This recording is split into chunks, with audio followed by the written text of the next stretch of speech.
Hey guys, I just wanted to go over really quickly some of my organizational thoughts and things like that. So first one I'm doing is how I store my laces and trims.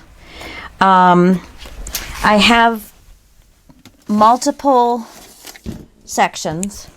So this is a drawer in my unit that I have down below my table.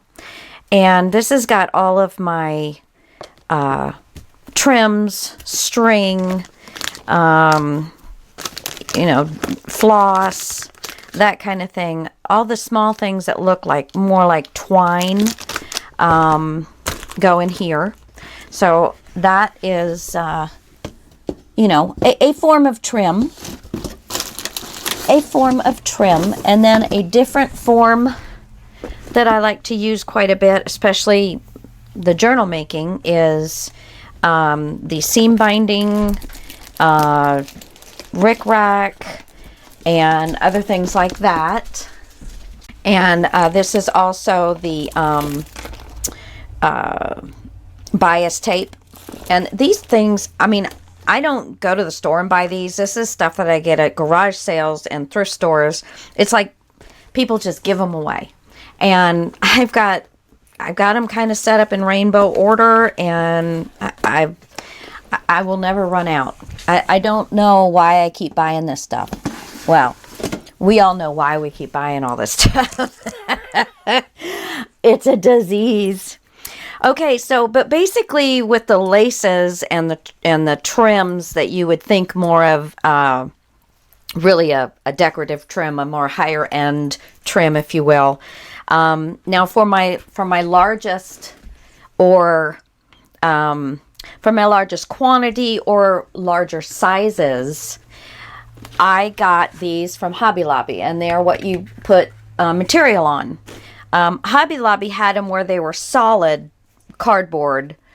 Walmart's are kind of where it's just two flaps together, and so that wasn't really nice. These were good solid ones, so I was very happy to get them. And I'm sure any Hobby Lobby you went to, whatever day it is that they get their material in, they usually always have some of these to get rid of, and I know the lady that I got them from was happy to give them away. So maybe that's a thought for you.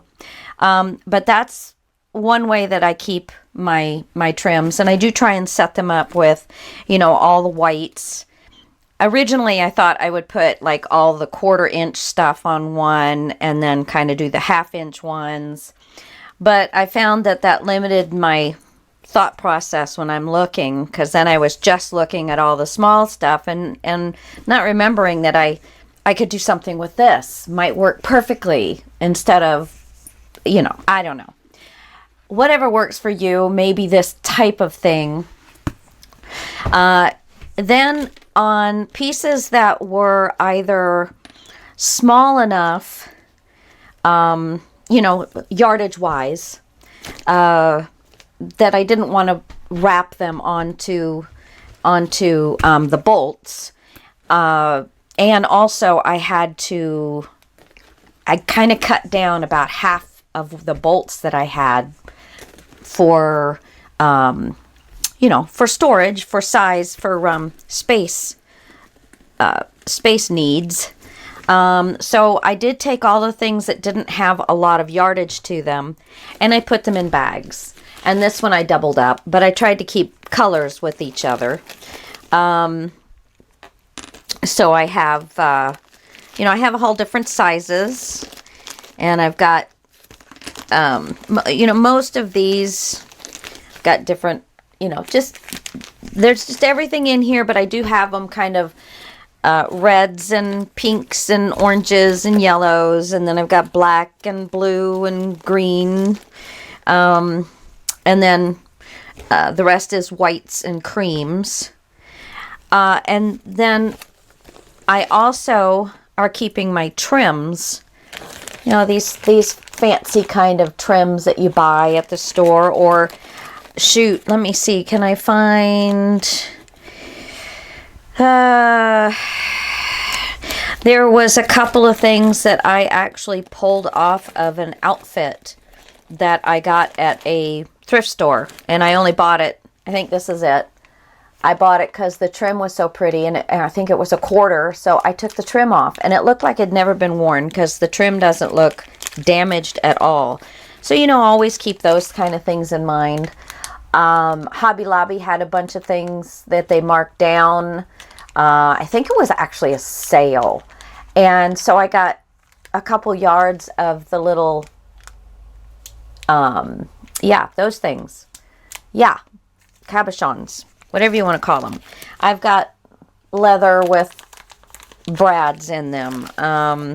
Some really just old, some stuff my mother had. So that is what I do. I just got these little baggies at Michael's or Joann's. I just picked 2 little sizes, and that's what I use. And I think there was 100 bags in each, and I still have lots of bags. So I am golden for a while. Not that I'm going to go out and buy any more lace. I can't promise about the trims. This is another piece that I took off of a, it was a shawl that you could wrap around your neck or throw over your shoulders, whatever you wanted. And but it had a tear and a stain in it, but the trim on it was just so delicate and beautiful. So my mother actually took all of the trim off of that for me. And so, you know, just you keep your eye out for things that are less expensive than going to buy them at the store full price.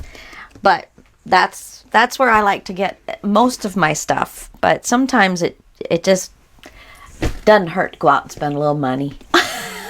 All right, guys, I just wanted to go over that with you. And this is one of those cases that it had a lid on it, but I like to just being able to pull it out and go and not have to worry about opening the lid up and where that is going to end up at. So I do still have the lid for future use if I decide to do something else or store this in a different way.